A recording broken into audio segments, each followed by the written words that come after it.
খবরদার, ওইটা শুধু 27-এর 26 তারিখ দিবাগত রাতে করলেই হবে না।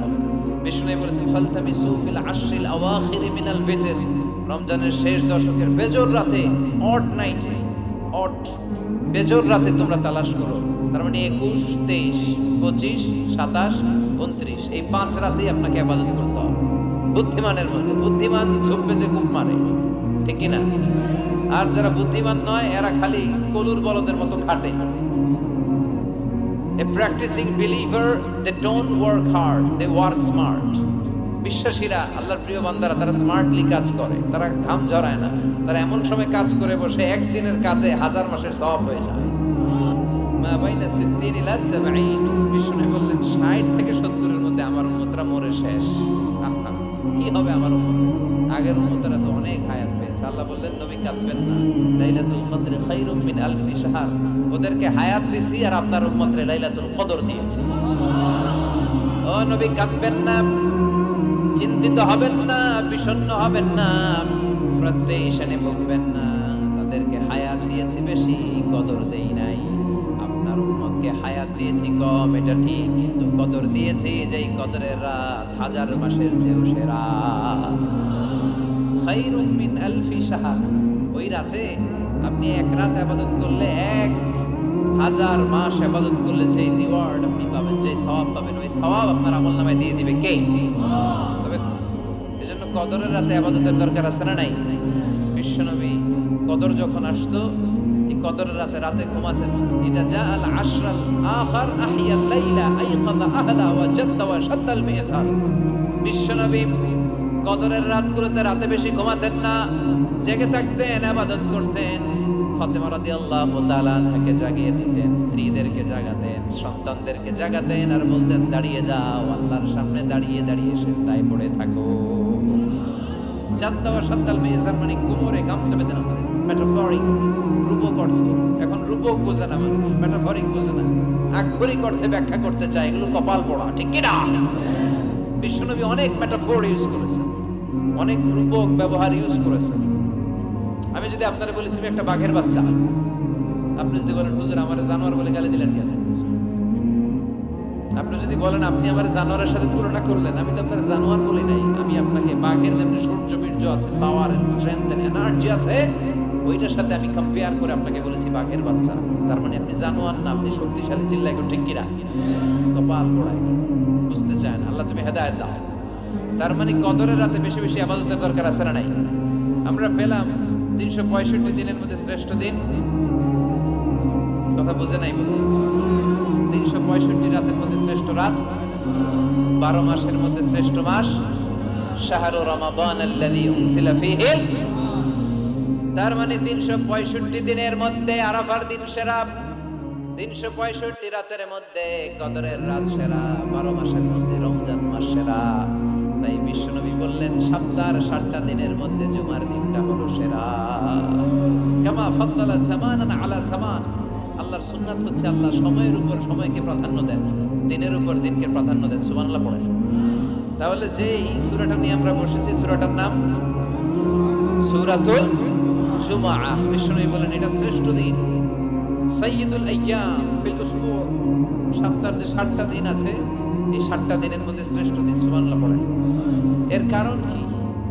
এতগুলো দিন থাকতে জুমার দিনের এত ফজিলত কেন? কারণ এই দিনে আল্লাহ তাআলা ফীহি খালাকাল্লাহু সাইয়্যিদানা আদম আলাইহিস সালাম। এই দিনে আল্লাহ তাআলা আদম আলাইহিস সালামকে তৈরি করেছেন। ফীহি আহবাতাল্লাহু তাআলা আদম মিনাল জান্নাহ ইলাল আরদ। এই দিনে আল্লাহ তাআলা সাইয়্যিদানা আদমকে জান্নাত থেকে দুনিয়ায় পাঠিয়েছেন। ফীহি তাকাব্বালাল্লাহু তাওবাতা আদম। এই জুমার দিনে আল্লাহ সাইয়্যিদানা আদম আলাইহিস সালামের তওবা কবুল করেছেন। ফীহি কুবিদা রূহু আদম। এই জুমার দিনে আল্লাহ তাআলা সাইয়্যিদানা আদম আলাইহিস সালামের রূহ কবজ করবেন। ওয়ালা তাকুমু সাআতু ইল্লা ফি ইয়াউমিল জুমআহ। আর জুমার দিন ছাড়া কিয়ামত অনুষ্ঠিত হবে। তাহলে জুমার দিনের আলাদা স্পেশালিটি আছে না নাই? আবার বিশ্বনবী জুমার দিনকে লক্ষ্য করে বললেন আল জুমআতু ইলাল জুমআহ কাফফারাতুন লিমা বাইনাহুমা। এক জুমা থেকে আরেক জুমার মাঝখানে যে 7টা দিন আছে, জুমার কারণে 7 দিনে যে গুনাহগুলো হয়, গুনাহগুলো জড়িয়ে দেয় কে? রজব শাবানে বরকতে দাও, রমজান মাসে গুনাহ ঝরাও। সপ্তাহ জুড়ে তুমি বরকত দাও, জুমার দিনেতে গুনাহ ঝরাও, রজব শাবানে বরকত দাও, রমজান মাসে গুনাহ ঝরাও। পড়েন আমিন। এই জুমার মাধ্যমে বিগত সপ্তাহের গুনাহগুলোকে ছড়িয়ে আপনার নিষ্পাপ করে দেয় কে? আর রমজানের মাধ্যমে বিগত 1 বছরের গুনাহ মাফ করে দেয় কে? জন্য বিশ্বনবী রমাদান আল মুবারাক আসার 2 মাস আগ থেকেই নিজেকে প্রিপেয়ার করতেন, প্রস্তুত করতেন। রজব থেকেই তিনি দোয়া করতেন, আল্লাহুম্মা বারিক লানা ফি রজব ওয়া শাবান ওয়া বাল্লিগনা রমাদান। আল্লাহ তুমি রজব শাবানে বরকত দাও, রমজান মাসে আমাদেরকে পৌঁছিয়ে দাও। পড়েন আমিন। এখন যে মাসটা আমরা কাটাচ্ছি কি মাস? এই মাস থেকে বিশ্বনবী নিজেকে প্রিপেয়ার করতেন। আর শাবান মাসে বিশ্বনবী সবচেয়ে বেশি নফল রোজা রাখতেন। যারা নফল রোজা রাখতে চান এরা শাবান মাসে রাখবেন। রমাদানের পরে যেই মাসে বিষ্ণু ইসলাম সবচেয়ে বেশি নফল রোজা রাখতো ওই মাসটার নাম হচ্ছে শাবান। বেশি বেশি নফল রোজা রাখবেন তো? আল্লাহ তুমি কবুল করো। এই জুমার দিনের মর্যাদাটা আল্লাহ তাআলা সর্বপ্রথম ইহুদিদের দিতে চেয়েছে। কাদেরকে? কথা বলেন। ওরা এটা নেয় নাই, ওরা নিজেদের জন্য শনিবারকে ওদের অ্যাসেম্বলি ডে বানিয়েছে। ওরা বলেছে না, আমরা শনিবারে ইবাদত করব। এই দিনটা আল্লাহ তাআলা নাসারাদেরকে দিতে চেয়েছে, তারাও নেয় নাই। তারা রবিবারকে তাদের ইবাদতের দিন হিসেবে চুজ করেছে। অবশেষে আল্লাহ তাআলা আমাদেরকে এই দিনটা দিতে চাইলেন, আমরা কোনো কথা ছাড়াই গ্রহণ করলাম আর ধন্য হয়ে গেলাম। ফাগাদান লিল ইয়াহুদ ওয়া বা'দা গাদিন লিন নাসারা। জুমার দিনটা আমাদের দিন, গাদান মানে তারপরের দিন শনিবার হচ্ছে ইহুদিদের জন্য, আর রবিবার হচ্ছে খ্রিস্টানদের জন্য। আর আমাদেরকে জুমার দিন দিয়ে খুশি হয়ে গেলেন কে? আবার বিষ্ণু বললেন জুমার দিনটা এমন দিন, এই দিনে আল্লাহর পক্ষ থেকে বিশেষ ফেরেশতারা মসজিদের সবগুলো দরজার মধ্যে দাঁড়িয়ে যায় এবং জুমার নামাজের আগ দিয়ে খতিব সাহেব আসার আগ পর্যন্ত লিখতে বসে যায়। কে কে মসজিদে ঢুকে নামগুলো তারা কাউন্ট করে, এন্ট্রি করে। সর্বপ্রথম জুমার সালাত আদায়ের জন্য যে মসজিদে ঢুকে আল্লাহর রাস্তায় উট কুরবানি করলে যেই সওয়াব, ওই ব্যক্তির আমলনামায় আল্লাহ ওই সওয়াব দান করে দেয়। সর্বপ্রথম জুমার দিন যে মসজিদে ঢুকে ফালাহুল বুদনা, তার জন্য থাকে একটা উট কুরবানির সওয়াব। ওনার পরে যে ঢুকবে ফালাহুল বাকারা, তার জন্য গরু কুরবানির সওয়াব। 3 নম্বরে যে ঢুকবে ফালাহুল কাবশা, তার জন্য ছাগল কুরবানির সওয়াব। 4 নম্বরে যে ঢুকবে তার জন্য ফালাহুল আদাজাজ, মুরগি কুরবানির সওয়াব। 5 নম্বরে যে ঢুকবে তার জন্য আল বাইদা, ডিম কুরবানির সওয়াব। সুবহানাল্লাহ পড়ো। এরপরে ইমাম সাহেব যখন খুতবা দেওয়ার জন্য চলে আসে, ফেরেশতারা বসে যায়, খুতবা শুনতে শুরু করে। সুবহানাল্লাহ পড়ো। তাহলে এই জুমার দিনের আলাদা সিগনিফিকেন্স আল্লাহর কাছে আছে না নাই? বেশি না কম?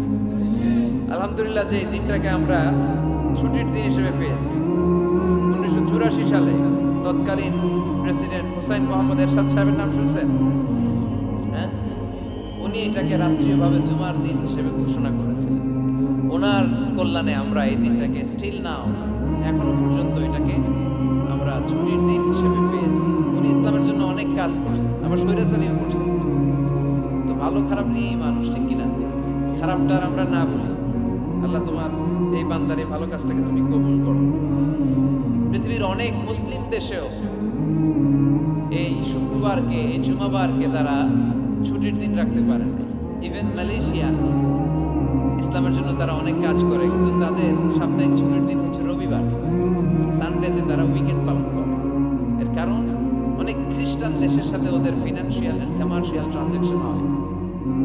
শুক্রবারে যদি এই কাজ করে, জুমার দিনে যদি এই কাজ করে, আর রবিবারে যদি তারা করতে না পারে, তাহলে একদিন তারা পিছিয়ে যায়। এই ফিনান্সিয়াল ট্রানজাকশনকে ঠিক রাখার জন্য রবিবারে মালয়েশিয়াতে ছুটির দিন হিসেবে ঘোষণা দিয়েছে। কিন্তু বাংলাদেশে সাপ্তাহিক ছুটির দিন কোনটা? খুশি না বেজার? চিল্লায় পড়ে আলহামদুলিল্লাহ। এজন্য রব্বুল আলামিন বলেন, ইয়া আইয়ুহাল্লাযীনা আমানু ইযা নুদিয়া লিস-সালাতি মিন ইয়াউমিল জুমআতি ফাসআউ ইলা যিকরিল্লাহি ওয়া যারুল বাই', যালিকুম খায়রুন লাকুম ইন কুনতুম তা'লামুন। সুবহানাল্লাহ পড়েন।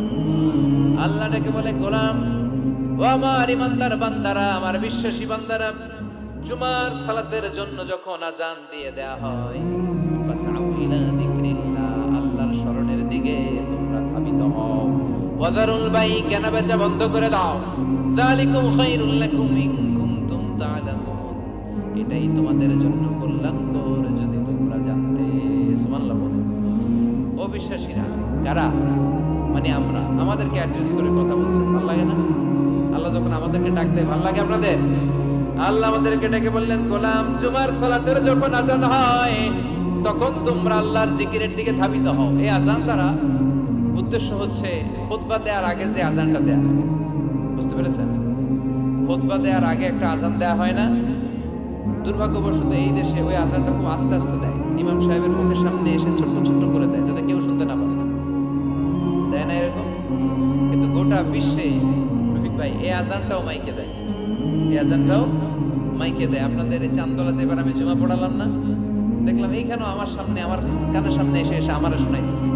আমি বললাম এটা মাইকে দেন, জোরে দেন, বলা হচ্ছে যে না আশেপাশে ডিস্টার্ব হবে। কিন্তু সুন্নাহ হচ্ছে আজান মানে অ্যানাউন্সমেন্ট। আযান বিমা'না আল-ই'লান, অ্যানাউন্সমেন্ট, ঘোষণা। তো ঘোষণা আসতে দিলে হবে? কথা বলেন। এটাও জোরে দেয়া সুন্নাহ, এটাও আওয়াজ করে দেয়া সুন্নাহ।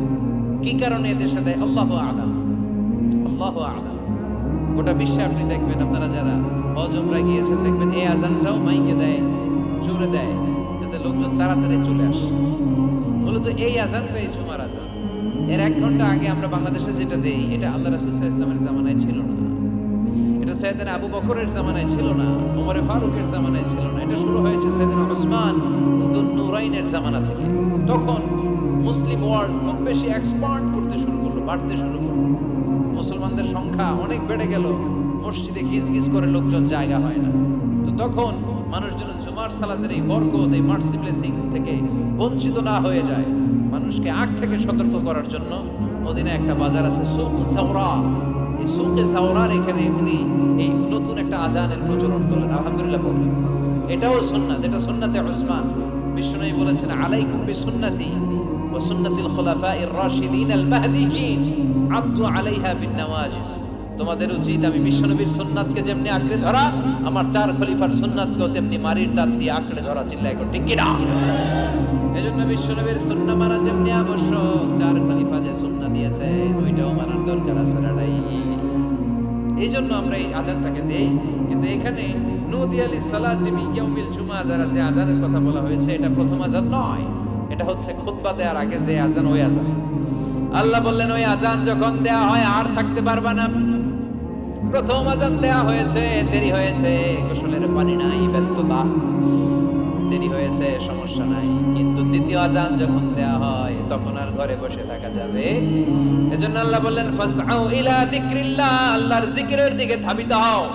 ফাসআউ এর শাব্দিক অর্থ হচ্ছে দৌড়াও। ফাসআউ এর শাব্দিক অর্থ কি? আসলে এখানে দৌড়াও উদ্দেশ্য নয়, এখানে উদ্দেশ্য হচ্ছে আল ইহতিমাম, ইম্পর্টেন্স, গুরুত্ব দেয়া। কারণ বিশ্বনবী দৌড়ে দৌড়ে নামাজে যেতে নিষেধ করেছেন। ইযা উকিমাতিস সালাত ফালা তা'তুহা তাসআউন ওয়া আতুহা তামশুন আলাইকুম বিস-সাকিনা ফামা আদরাকতুম ফাসাল্লু ওয়া মা ফাতাকুম ফাতিমু। বিশ্বনবী বলেছেন, নামাজের জামাতের ইকামত যখন হয়ে যায়, খবরদার দৌড়ে দৌড়ে নামাজে যাওয়া যাবে, আস্তে আস্তে যাও, হেঁটে হেঁটে যাও। ফামা আদরাকতুম ফাসাল্লু, যতটুকু যে পাবে আদায় করবে, যেটা ছুটে যাবে দাঁড়িয়ে নিজে নিজে পড়বে। কবুল করে নেয়ার মালিক কে? নামাজের জামাত থেকে দৌড় দিবেন, কিভাবে যাবেন? আস্তে আস্তে। আপনি দৌড়ে দৌড়ে গেলে আপনার ব্রেথ ইন ব্রেথ আউট, হাঁপানির ব্যারাম। নামাজে যদি আপনি হাঁপাতে থাকেন, এটা সুন্দর লাগবে? আপনি কার সামনে দাঁড়াচ্ছেন? সব রাজার বড় রাজা, মহারাজা, চিল্লা এখন ঠিক কিনা? তার সামনে দাঁড়িয়ে হাঁপানির ব্যারাম দেখানোর কোনো সুযোগ? ধীরস্থির ভাবে যাবে। অনেকেই এই কাজটা করে। মাগরিবের নামাজ ইমাম সাহেব কেরাত করেছে ওয়াদুহা ওয়াল্লাইলি ইযা সাজা। যারা ওযু করতেছে, আমার নিজের দেখা, যারা ওযু করতেছে এদের মুখস্থ এই সূরা, তো এরা টের পাচ্ছে যে এখনই রুকুতে যাবে, আর দৌড় না মারলে রুকু ধরা যাবে। এখন কোন রকম ওযু করে দিছে দৌড়। মসজিদে ছিল টাইলসের মসজিদ, উল্টায় পড়ছে, মুসল্লি একদিকে, লুঙ্গি আরেকদিকে। আছে না নাই? আমি নিজে দেখছি, আমাদের এলাকার এক খাদেম দৌড় মাইরা উল্টায় পইরা 3 মাস ওর পা ভাঙা অবস্থায় মসজিদে পড়েছে। অধিকাংশ মসজিদ এখন টাইলস নেই। এজন্য বিশ্বনবীর দেয়া নিয়ম ভাঙলে বিপদ আছে না নাই? বিশ্বনবীর সুন্নাহ আছে যেখানে বারাকা আছে। এজন্য জামাত যদি শুরু হয়ে যায়, দৌড় দিবেন কারা কারা? হাত তুলেন। তুলবেন? কেউ তুলবেন না? আচ্ছা, তার মানে জামাত শুরু হয়ে গেলে দৌড়ে দৌড়ে জামাতে যে শরীক হওয়া যাবে, আস্তে আস্তে যাবে। যা পাবেন পড়বেন, বাকিটা আদায় করে নেবেন। কবুল করে নিবে কে? এজন্য আল্লাহ বললেন ফাসআউ ইলা যিকরিল্লাহ, যখন জুমার সালাতের আজান হয় আল্লাহর স্মরণের দিকে ধাবিত হও। যিকরিল্লাহ, এখানে যিকরুল্লাহ তার উদ্দেশ্য হচ্ছে খুতবাতাই, জুমার দুই খুতবা। ফাসআউ ইলাল খুতবাতাইন, খুতবা শোনার জন্য তাড়াতাড়ি মসজিদে তোমরা ধাবিত হও। জুমার এই খুতবা শোনা কিন্তু ওয়াজিব, জানেন আপনারা? জানেন না? এই খুতবা শোনা ওয়াজিব, জুমার খুতবা আপনাকে শুনতেই হবে। যিকরুল্লাহর অনেক অর্থ। জিকির মানে শুধু লা ইলাহা ইল্লাল্লাহ নয়, জিকির মানে সালাত। জিকির মানে কি? মেটঙ্গরের ভাইরা বুঝতেছেন? মনোযোগ আছে না গেছে? কষ্ট হচ্ছে আপনাদের? তাকবীর দেয়া যাবে? জোরে না আসতে? দেখি কত জোর। লিল্লাহি তাকবীর। এই আপনাদের জোর? হ্যাঁ, এর চেয়ে বাড়বে না ভলিউম? বাড়ানো যাবে? লিল্লাহি তাকবীর, লিল্লাহি তাকবীর, লিল্লাহি তাকবীর। যিকরুল্লাহর অনেক অর্থ। জিকির মানে সালাত। প্রতিদিন যে 5 ওয়াক্ত সালাত আপনি আদায় করছেন, এটার অপর নাম কি?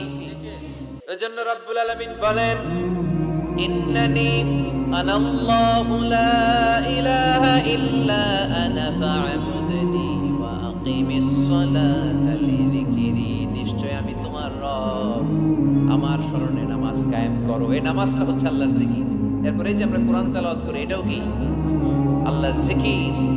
আবার বিশ্বনবীরে বললেন নবী আপনি ওয়াজ করেন, ওয়াজটাও জিকির। এই যে আমি ওয়াজ করতেছি, আপনারা ওয়াজ শুনতেছেন, পুরো সময়টা জিকির। সুবহানাল্লাহ পড়েন। আল্লাহ বললেন নবী ফাযাক্কির ইন্নামা আনতা মুযাক্কির, ও নবী আপনি জিকির করেন। তার মানে আপনি ওয়াজ করেন, আপনার দায়িত্ব হচ্ছে নসিহত করা, উপদেশ দেয়া। লাস্তা আলাইহিম বিমুসাইদির, নবী গো আমি আপনারে দারোগা বানিয়ে পাঠাই নাই। নবী কি দারোগা? কথা বলেন। নবী কি জোর করে কাউরে মুসলমান বানাবে? ইসলামে জোরাজোরি আছে? লা ইকরাহা ফিদ্দিন। সুবহানাল্লাহ পড়েন। ইসলামে কোনো বাড়াবাড়ি, ইসলামের সৌন্দর্য দেখেই অমুসলিমরা কালিমা পড়ে মুসলমান হবে, ঠিক কিনা?